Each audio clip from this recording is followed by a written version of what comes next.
अगले साल उत्तराखंड में विधानसभा के चुनाव होने हैं। चुनाव में वक्त अब ना के बराबर ही रह गया है, लिहाजा जनता को रिझाने में कोई भी पार्टी कोर कसर नहीं छोड़ना चाहती।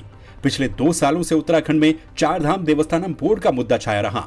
बोर्ड के गठन से ही इसका विरोध शुरू हो गया था। चारों धामों के तीर्थ पुरोहित और हक हकूकधारियों ने इसके खिलाफ मोर्चा खोला। प्रदेश के निजाम बदले, लेकिन विरोध जारी रहा।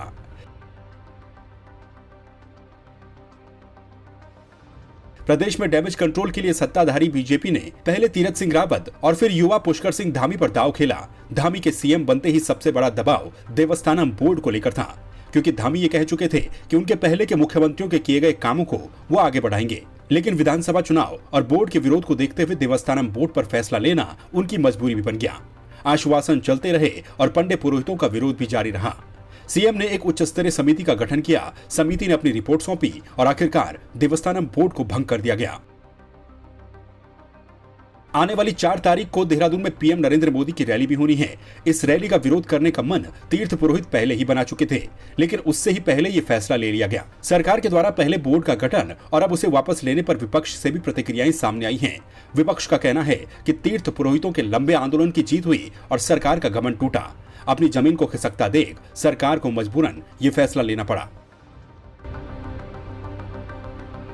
देखिए, ये तो देर आए दुरुस्त आए। कम से कम सोचा तो है कि सरकार ने कि ये 2 साल से लगातार जो आंदोलन चल रहा था पंडा पुरोहितों का, तीर्थ पुरोहितों का, तो सरकार ने अपनी गलती महसूस कर दी कि हमने जल्दीबाजी में अगर हमने उनसे पूछ करके, उनसे बातचीत करके ये कानून लाया होता तो शायद इस तरह की हालत न होती।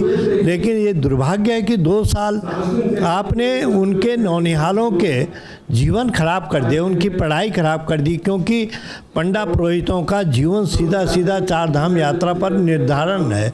वहाँ से कमाई से ही उनकी व्यवस्था चलती है। तो कई परिवारों के आपने आर्थिक स्थिति से कंगाल बनाने का काम किया, तो इसकी भरपाई शायद ही होना मुश्किल है। लेकिन देर आए दुरुस्त आए।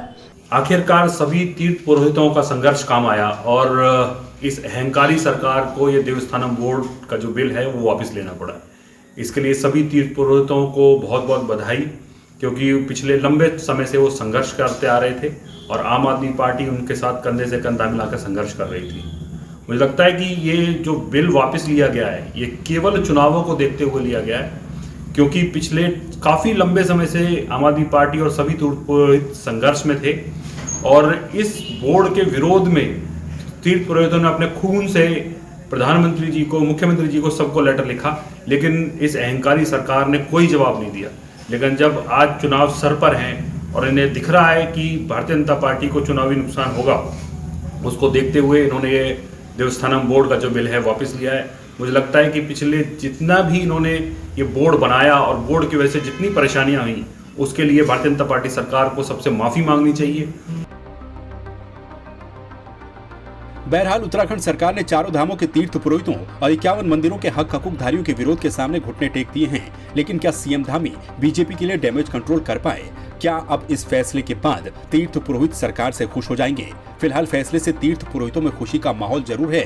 सीएम का धन्यवाद भी दिया जा रहा है, लेकिन चुनाव में इसका फायदा मिलेगा या नहीं, ये आने वाला वक्त बताएगा। ब्यूरो रिपोर्ट, संवाद 365।